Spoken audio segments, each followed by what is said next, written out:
जिल्हा परिषद आणि पंचायत समिती निवडणुकांसाठी दोडामार्ग येथील साटेली भेडशी परिसरात महायुतीच्या उमेदवारांच्या प्रचारासाठी जाहीर सभेचं आयोजन करण्यात आलं होतं। पालकमंत्री नितेश राणे यांच्या अध्यक्षतेखाली घेण्यात आलेल्या या सभेला आमदार दीपक केसरकर, जिल्हा बँकेचे अध्यक्ष मनीष दळवी, भाजप तालुकाध्यक्ष तथा जिल्हा परिषद उमेदवार दीपक गवस, पंचायत समिती क्लोजर बिनविरोध उमेदवार तसंच शिवसेना दोडामार्ग प्रमुख गणेश प्रसाद गवस, राजेंद्र निंबाळकर, संतोष नानसे, प्रेमानंद देसाई यांच्यासह सुधीर दळवी, राजू निंबाळकर, संजय सातर्डेकर, सायली निंबाळकर, श्वेता धरणे आणि महायुतीचे पदाधिकारी तसंच कार्यकर्ते मोठ्या संख्येने उपस्थित होते। आज या भागाचा विकास करायचा असेल, शासकीय पातळीवर आपले प्रश्न सोडवायचे असतील तर सत्ताधारी मानसिकतेचे, सत्ताधारी बाजूचे लोकप्रतिनिधी अगर आपण निवडून दिले तर आम्ही ह्या भागाचा विकास अजून पद्धतीने करू शकतो, हे सांगण्यासाठी आम्ही सगळेजण इथे आलेलो आहोत। शेवटी या स्थानिक स्वराज्य संस्थांच्या निवडणुका, जिल्हा परिषद, पंचायत समितीच्या इकडे जे लोकप्रतिनिधी निवडून आपण देणार ते आपले प्रतिनिधी म्हणून या भागाच्या विकासासंदर्भात सातत्याने पालकमंत्री म्हणून, आमदार म्हणून, खासदार म्हणून आमच्या संपर्कात येतात। तुम्हाला इथे रस्ते, पाणी, वीज, कुठलेही पायाभूत सुविधा असेल, आरोग्याचे प्रश्न असेल, वन प्राण्यांचे प्रश्न असेल, रोजगाराचे प्रश्न असतील, हे तुमच्या मनातले कुठलेही प्रश्न आणि कुठलेही अडीअडचणी असतील ते आमच्याकडे थेट मांडू शकतात एवढी ताकद या जिल्हा परिषद, पंचायत समिती उमेदवारांची आहे। सभागृहामध्ये आपण जे काही त्याला निधी उपलब्ध असते त्या निधीतून आपण या भागाचा विकास, इकडचे रस्त्याचा विषय असतो, पाण्याचा विषय असतो, ते त्या सगळ्या जिल्हा परिषदेच्या माध्यमातून सोडू शकतात एवढी ताकद या सदस्यांमध्ये आहे।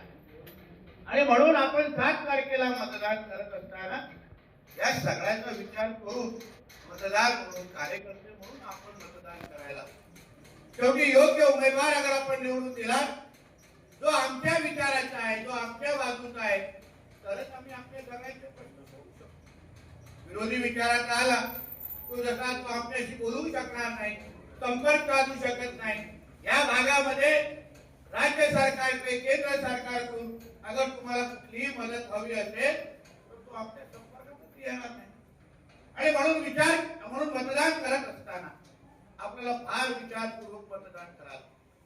आता बघा, केंद्रामध्ये भारतीय जनता पक्षाने एनडीए सरकार, सन्मान्य राणे साहेब तिकडे खासदार म्हणून आपलं काम पाहत आहेत, राज्यामध्ये आदरणीय दीपक केसरकर साहेब या भागाचे नेतृत्व करतायत, जिल्ह्याचा पालकमंत्री म्हणून मी आपली सेवा करतो, राज्याचे प्रमुख म्हणून आदरणीय देवेंद्र फडणवीस साहेब काम करतायत, उपमुख्यमंत्री म्हणून आपले एकनाथ शिंदे साहेब काम करतात। आम्ही सगळेचे सगळे एकाच पक्षाचे, एका विचाराचे सगळे लोकप्रतिनिधी किंवा कार्यकर्ते किंवा पदाधिकारी आहोत। म्हणून आपल्याला केंद्राकडे काही काम असेल तर आपण लगेच राणे साहेबांकडे जाऊ शकतो, राज्यामध्ये काय काम असेल तर दीपक केसरकर साहेबांच्या माध्यमातून आपण देवेंद्र फडणवीस साहेब आणि एकनाथ शिंदे साहेबांकडे जाऊ शकता। आणि जिल्ह्यामध्ये पालकमंत्री म्हणून मी आपली सेवा करण्यासाठी इथे उपलब्ध। आणि म्हणून आपण भूमिका घेत असताना, मतदान करत असताना आपण ह्या सगळ्याचा विचार करून करायला, शेवटी हा अशा पद्धतीने अगर आपण विचार केला तरच या भागाचा विकास आम्ही करू शकतो। आमच्या मनीषजींनी आरोग्याचे विषय, जिल्हारी धरणाच्या संदर्भात विषय, इथे हत्तीचा जो काय त्रास आपल्या सगळ्या जणांना वन प्राण्यांचा होतो त्या सगळ्यांची जाणीव असणाऱ्यापैकी आम्ही कार्यकर्ते आहोत। आज राज्य सरकारमध्ये बसत असताना हे सगळे विषय मंत्रालय पातळीवर अगर आम्हाला सोडवायचे असतील तर यासाठी आम्हाला आमचे लोकप्रतिनिधी लागणार, इथे ठराव लागणार, इथे मदत लागणार, त्यासाठी आम्हाला इथे सदस्य हवे आहेत, त्यासाठी तुम्ही मतदान करावं हा आग्रह मी तुम्हाला या निमित्ताने करणार। नाहीतर उगाच इकडे तिकडे मतदान करू, काही अपक्षांच्या बाजूने अगर मतदान करू, आमचे हात, आमची ताकद कमी करून आम्ही तुमच्यापर्यंत ताकद किंवा निधी पोहोचू शकणार नाही। काही आमचे पदाधिकारी म्हणतात ते इकडे पंचायत समितीचे जे आमचे शिवसेनेचे उमेदवार आहेत, सायली निंबाळकर, यांच्या बाजूने आमचे काही पक्षाचे, भारतीय जनता पक्षाचे काही पदाधिकारी असतात अशी माहिती यांनी मला आता दिली। त्यांची नावं अगर मिळाली तर त्यांचं थोडं दर्शन पण घ्यायला पाहिजे। अशा लोकांचं दर्शन घेऊन कोणा प्रसाद द्यायचं असतं घ्यायचं जेणेकरून काय असं यांचे सहकार्य जसं भेटेल त्याला आम्हालाही बरं असतं. शेवटी ही महायुती कोणी केली आहे, कोण नेतृत्व करताय, आम्ही कशाला सगळेजण फिरतोय, आम्ही अगर पक्षाचा प्रत्येक आदेश ऐकून अगर आम्ही सगळेजण अगर कामाला लागलोय, एक संघ पद्धतीने अगर महायुती म्हणून अगर आम्ही काम करत आहे तर ही बाकीची वळवळ प्रत्येकाने थांबवावी एवढं आवर्जून या निमित्ताने मी सांगतो. त्यांचे काही मित्र काही सहकारी आले असतील तर तुम्ही सांगा, पालकमंत्रीचं डोकं खटकलेलं दिसत आहे तर सांगा जरा माझा संदेश द्या, व्हिडिओ जरा दाखवा, जरा त्यांना बरं वाटेल, रात्री जास्त झोप लागेल. जेणेकरून 2 दिवस जास्त आराम केला तर आम्हाला मतदानाला त्रास होणार नाही.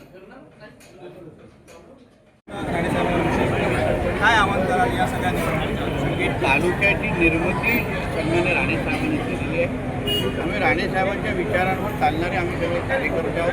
पण आमची नैतिक जबाबदारी आहे की ह्या निवडणुकीच्या माध्यमातून जे तुम्ही उमेदवार जिल्हा परिषद पंचायत समिती आम्हाला निवडून द्याल कमळ आणि धनुष्यबाण या चिन्हावर, त्या उमेदवारांच्या माध्यमातून या दोडामार्गच्या प्रत्येक गावापर्यंत जे गाव पातळीवर जी अपेक्षा आहे, विकास जो अपेक्षित आहे, आज जिल्ह्याचा पालकमंत्री म्हणून मी आपल्याला ह्या निमित्ताने मी विश्वास देईन की राणे साहेबांच्या अपेक्षित असलेला जो दोडामार्गमध्ये विकास करण्याची जबाबदारी ही पालकमंत्री म्हणून माझी आहे, दीपक केसरकर साहेबांची आहे. आज केंद्रात आणि राज्यात आज भारतीय जनता पक्ष आणि महायुतीने एनडीएचं सरकार आहे म्हणून जे निधी देऊ शकतो ते आमच्याच माध्यमातून येऊ शकते, अजून दुसरा मार्ग नाही. आणि म्हणून सुज्ञ जनतेने मतदारांनी आमच्या कमळ आणि धनुष्यबाणच्या सगळ्या उमेदवारांना सन्मान्य राणे साहेबांना नजरेसमोर ठेवून मतदान करावं ही विनंती या निमित्ताने करते.